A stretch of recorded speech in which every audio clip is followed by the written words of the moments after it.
sadyang manhid, bulag, pipi at bingi ang mga naglilingkod ngayon sa kasalukuyang administrasyon. Ang atin pong pamagat, it's BBM stupid. Ito po ay reaksyon at ating himayin yung mga patuloy na issues ng ating bansa, ng ating lipunan. This is in reaction to the latest na naging resulta po ng Publicus Asia Survey. Lumabas po ito, sundan ninyo, magaling pong magsulat ito si Rob Frances. Sundan po nyo yung kanya mga articles, contribution, and write-ups. Magaling po si Rob Frances. Hi Rob, gamitin ko yung larawan po na nasa kanyang Facebook posting. Ito po yan. Yung negative 27. Base po ito naman sa Publicus Asia. Ano, Publicus Asia, negative 27. And I invite pati po yung mga nabubuhay po sa bayad sa kanila bilang troll. Ito yung ating pag-usapan. Huwag ninyong i-sidestep. Huwag po ninyong iwasan sapagkat dito masusubok talaga kung anong piga pa ang pwedeng gawin sa inyo ng inyong mga patron dyan sa Marcos Jr. administration.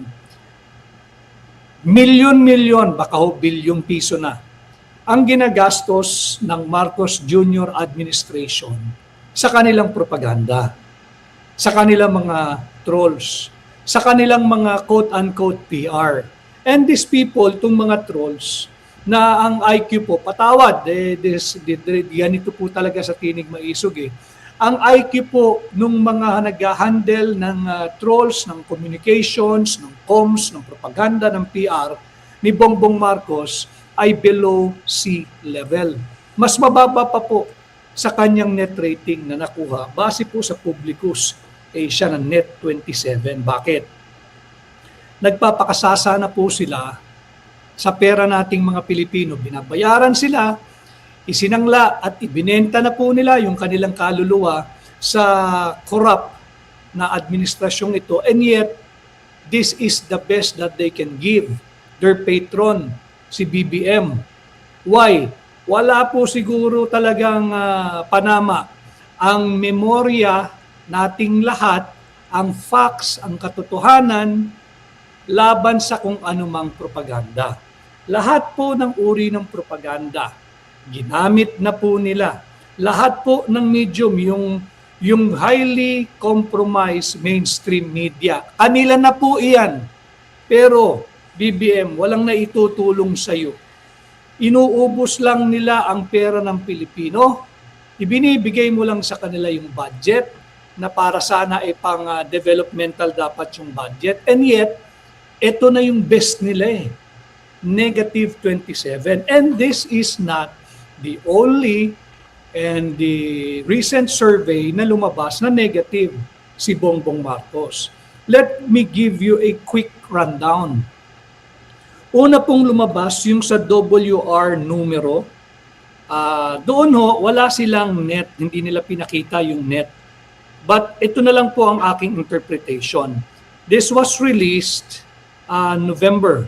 Last week po ito ng November. Kung matatandaan po nyo, diniskurso na rin po natin ito.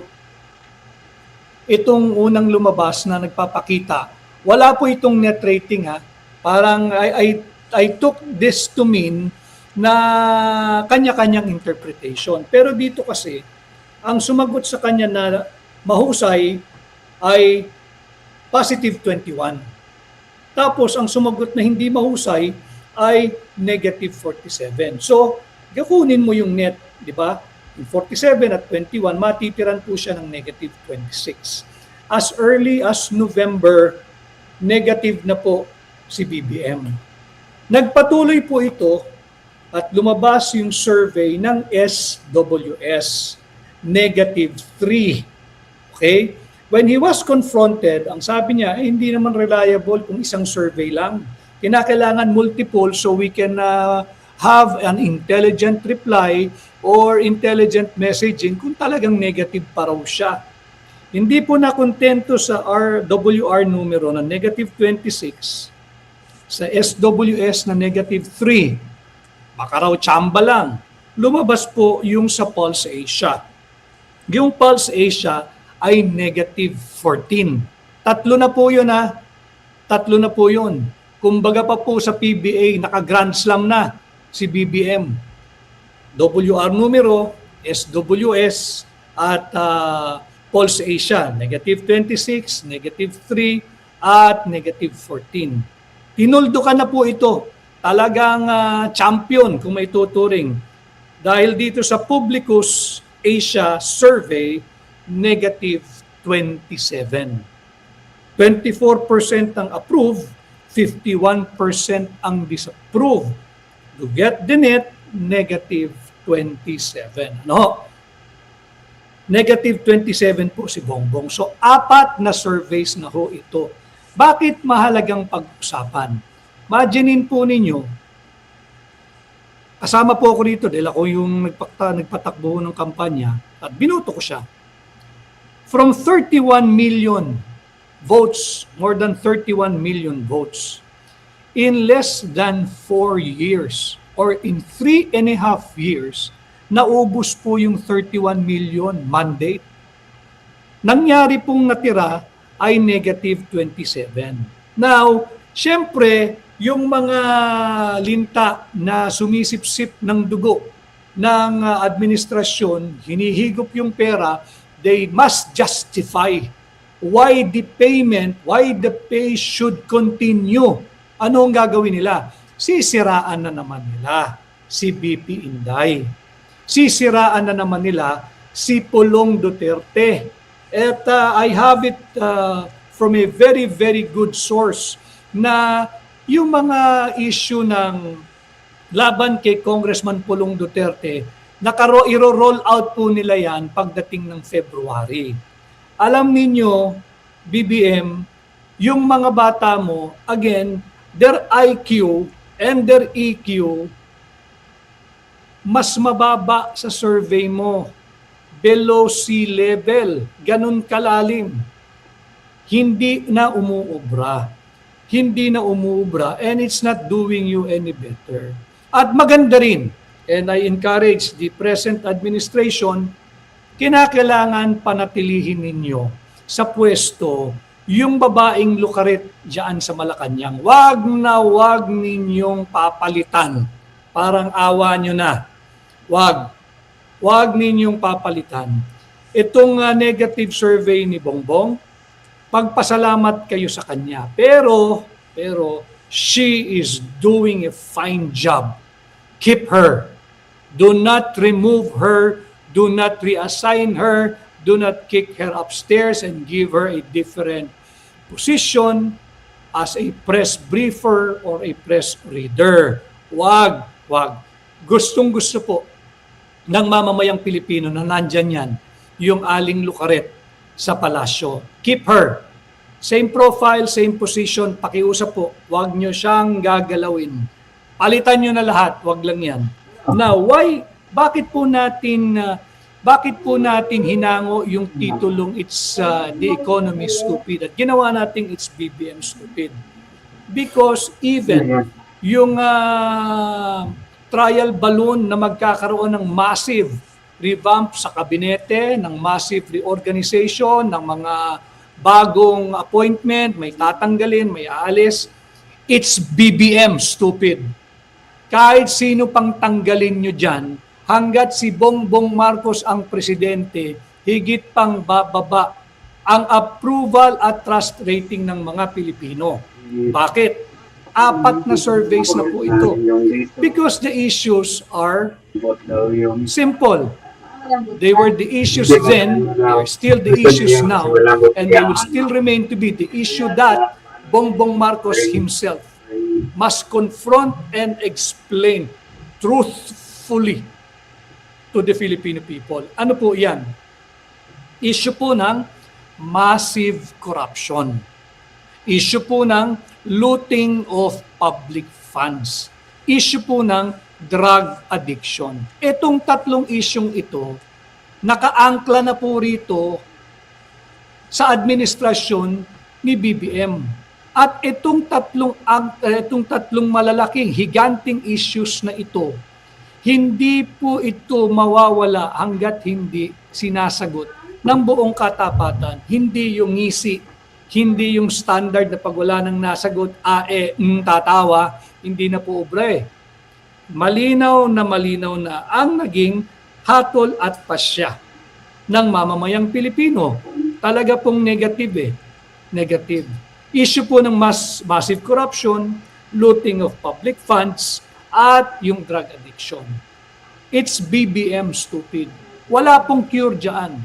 No amount of ay propaganda offensive, no amount of PR stunt, no amount of massive effort to discredit Vice President Inday will be able to help BBM shore up his negative ratings. Whether trusts or approval or performance rating, wala. Meron din ako ipapakita sa inyo para talagang interactive. Bukod po kasi dyan, ito po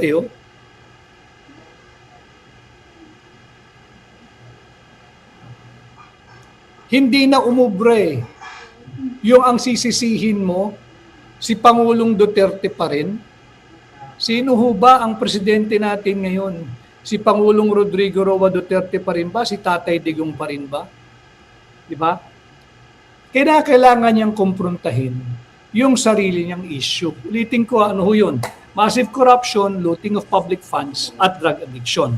Ngayon, itong tatlong malalaking isyung ito is further complicated by our economy.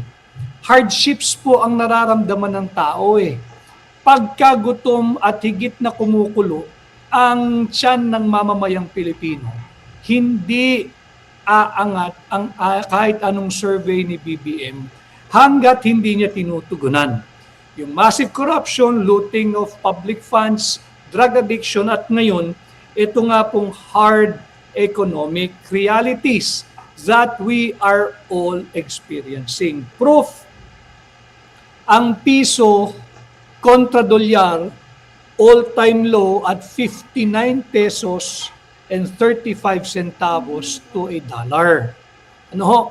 59.35 po ang halaga ng isang dolyar kontra piso. Sinong may kasalanan? Si Tatay Digong? Sino ang may kasalanan? Si VP Inday? It's BBM, stupid. It's BBM, stupid. 59.35 ang piso kontra dolyar. Hard economic realities that we are all dealing with. Hindi po pwedeng isang tabi yun Yung 19% taripa na idinikta ni Donald Trump kay Bongbong Marcos nung siya ay nagpunta sa Oval Office sa USA. Sa lahat ng produktong Pilipinong papasok sa Estados Unidos, 19% from 17%. Propaganda din ho yun. Sabi niya, nakatipid tayo ng 1%, napakagaling kong negosyador, dapat yan 20%.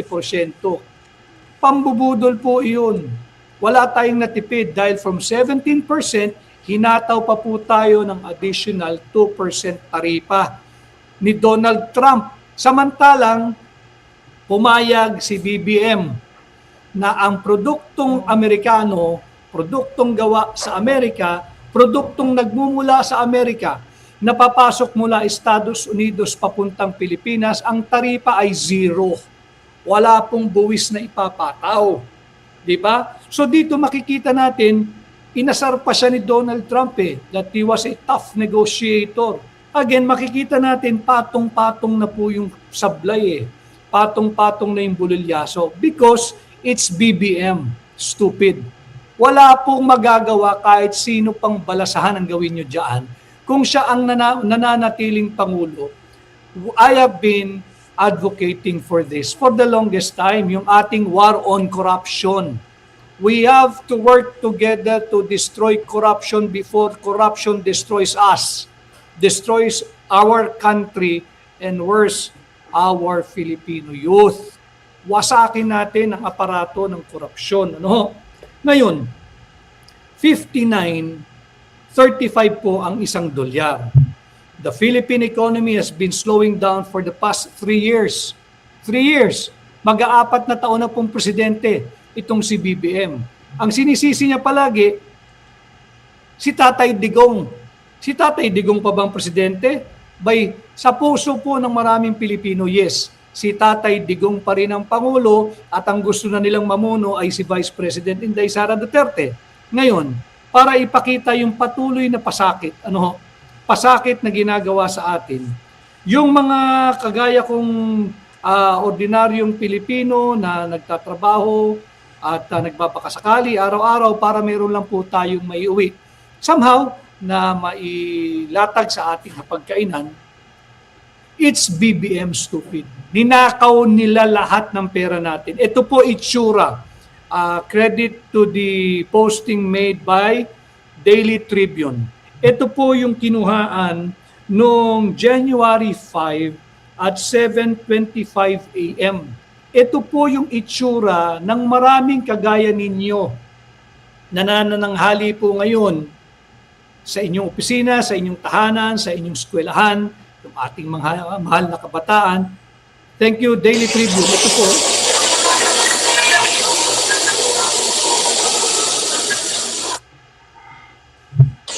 Ayan po yung itsura. Halos magkaroon ng stampede nang hindi sinasadya dahil ganyan po siksikan sa ating mga tren, sa ating mga MRT at LRT station. Nung January 5 po iyan.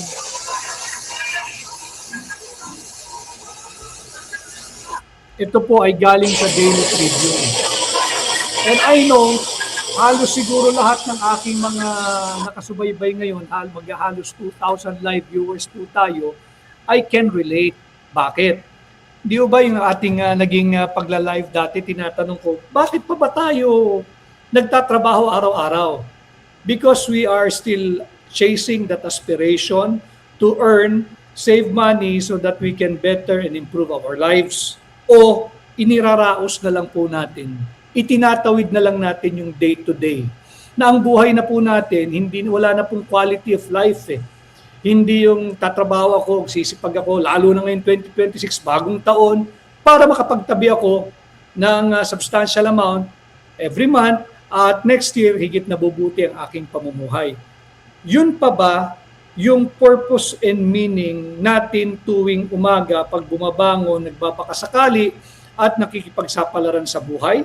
O kailangan kong bumangon para lang mairaos ang araw ng aking pamilya ngayon, merong makain, konting pangbaon, bukas pag-uwi sa bahay, ganun na naman, babangon na naman, matutulog, day-to-day na lang po yung ating existence eh.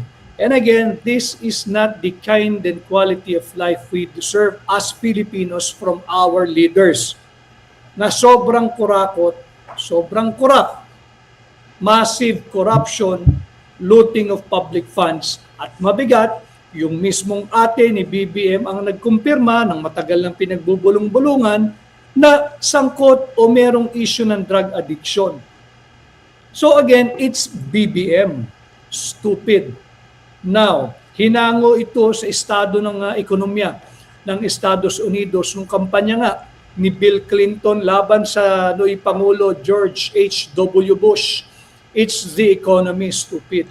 Pag-usapan po natin ang ating GDP for 2025 dahil sukatan po iyon kung nasa tamang direksyon ng ating bansa.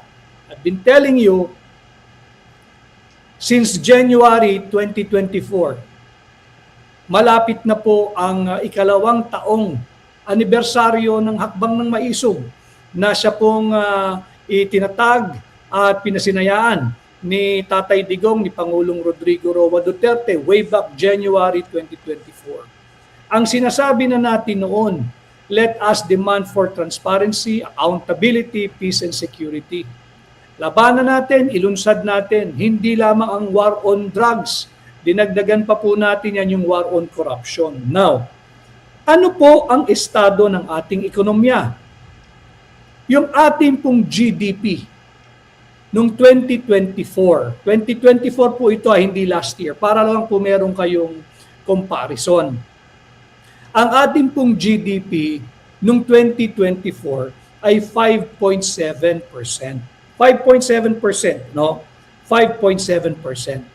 Naghahanap po ako ng mas sanang maganda-gandang bansa kung saan natin maaaring maikumpara yung ating GDP sa kasalukuyan. 5.7% po noong 2024. Ngayon pong 2025, yung katatapos na 2025, kung saan linustay, binulsa, ninakaw, plinander, binudol tayo gamit ang illegal, invalid, unconstitutional 2025 national budget. From 5.7% GDP noong 2024, ngayon pong 2025, 4.6%. Lagpak po ang ating GDP. Naghahanap po ako ng medyo maganda sanang bansa na may kumpara yung ating GDP, yung ating performance nitong kakatapos na taon 2025. Wala po eh. Yung usual na sukatan, yung usual na panukat, kung kinukumpara po yung ekonomiya, yung sigla ng ating ekonomiya, matamlay po talaga eh. We are back to being the sick man of Asia. Nasa ICU po tayo ngayon eh. From 5.7% in 2024, naging 4.6%. Ano po, saan natin maaaring ikumpara ito? Sa Vietnam. Dapat to Vietnam eh. But remember, during our last tinig maisog direktang ugnayan sa inyo, nung isang araw po ng Tuesday, di ba't naglabas na po ng data ang Vietnam, ang kanila pong GDP for 2025 is 8.02%. So hindi na po pwedeng gamiting sukatan ang performance ng ating ekonomiya sa ilalim po ni BBM, ang Vietnam. Traditionally, Vietnam ang ating ginagawang sukatan. Linampaso po tayo ng Vietnam eh. Kung 4.6 ang GDP ng Pilipinas noong 2025 last year, ang Vietnam ho ay 8.02%. Halos dinoble ng Vietnam ang ating economic performance. Tayo'y 4.6, ang Vietnam ho 8.2 noong 2025. Nag-research pa po yung ating mga volunteer staff. Nagpapaliwanag ako, huwag kayong magpaliwanag, hindi ninyo kasalanan. Ang nakita po nila ay ang bansang Cambodia. Cambodia. Doon na po maaaring ikumpara ang Pilipinas, Cambodia. Imagine ninyo kung paano tayo paatras ng paatras ng paatras ng paatras. Ang GDP po ng Pilipinas last year ay 4.6%. According to the BSP head, the governor, si Eli Remolona. At ito po ay nalathala sa kolong ngayong araw ni Tony Lopez. Sa kanila raw pong media forum nung naganap nung last Tuesday, na binanggit doon na 4.6% ang GDP ng Pilipinas. Ngayon, hindi na pwede sa Vietnam. Lampaso na po tayo. Lampaso na, milya-milya na. Cambodia na lang ang nakita ng ating mga volunteer staff eh. Ang Cambodia ho, kung tayo 4.6%, ang Cambodia 4.8% ang GDP. Mas malaki na po ang GDP ng Cambodia kaysa sa atin sa Pilipinas last year. Tayo po ay 4.6, ang Cambodia ho ay 4.8. Ito na po ang sukatan eh, hindi na po Vietnam. Hindi na po natin maaabutan ang Vietnam. Lampaso na po tayo ron. With our dismal performance sa tourism, 5-point-something million tourists lamang ang pumasok. Ang Vietnam ho last year, 22 million foreign tourists arrival. Yan po ang dumating sa Vietnam. 22 million. So, importanteng pag-usapan po natin ito. Again, because ang ating advokasya ay iangat ang antas ng pampublikong diskurso. Bigyan kayo ng napapanahon at tamang impormasyon. Sa layunin ko, advokasya ko, na makabuo kayo ng sapat at tamang pananaw, opinyon at paninindigan na matapang. Hindi kinakailangan sang-ayon kayo sa akin ha. Wala ho akong problema kung kontra-opinion magkakaroon kayo. Wala tayong problema. Iyan ang tunay na diwa ng demokrasya. At kahit kontra po kayo, ang mabuo ninyong opinion, okay lang. Importante mamulat kayo sa mga usaping panlipunan na mahalaga. Magabayan kayo dito sa ating munting plataforma, itong ating pahina, sa Facebook, sa YouTube at sa TikTok, upang tayong lahat ay magkaroon ng munting ambag sa nation building. No? 4.8 ang Cambodia, 4.6% lang ang Pilipinas. Again, anong problema? Ang kanyang mga gabinete? Ang mga nagpapahayag ng lehitimong kritisismong katulad ko? Yung mga nagpapahayag ng legitimate dissent laban sa sablay na administrasyon ni Bongbong Marcos na katulad ko? Hindi po. It's BBM, stupid. Balik-balik po tayo sa ating pamagat ngayong araw. Ito po ay malaking bahagi ng paglagpak ng ating economic performance last year. Kahit tanungin ninyo yung maraming negosyante, maging ito'y banyagang mamumuhunan o lokal na kapitalista at yung ating mga economic managers, economic analysts. Wag na po yung kunya-kunyaring political analyst, wag na po yung kilala nyo po yung ating pinag-uusapan. Kayo po nagbansag sa kanya. Si Boy Tartar, wala ho yun. Wala ho yun. Alam po ninyo, ang itinuturo nila ay yung korupsyon, yung flood control funds anomaly. Again, it's BBM, stupid. Yung mga nagtatali-talinuhan, no? Yung mga political analysts, yung mga bayad na trolls, yung mga bayad na miyembro ng mainstream media, merong ilan, mangilang ilan na talagang naninindigan pa rin. Huwag na kayong magpakalayo-layo. Huwag na kayong maghanap ng masisisi. It's not Inday Sara. It's BBM, stupid. Balik-balikan nyo yan. Yung tatlong issue na ngayon naging 4 na. Massive corruption, looting of public funds, drug addiction, at ngayon, economic hardship. Andito na po, nadadagdagan. At kinakailangan tayong patuloy na mag-usap, magpadama ho kayo. Hindi ho kasi pwedeng, ako'y kasama ninyo, ako ho ay nagko-comment sa inyong mga live o sa live ng kung sino mga kagaya ko nagpapahayag ng katotohanan. Kinakailangan po mag-participate kayo eh. You have to have your voice, you have to have your person, your family counted dito sa ating paglaban to destroy corruption.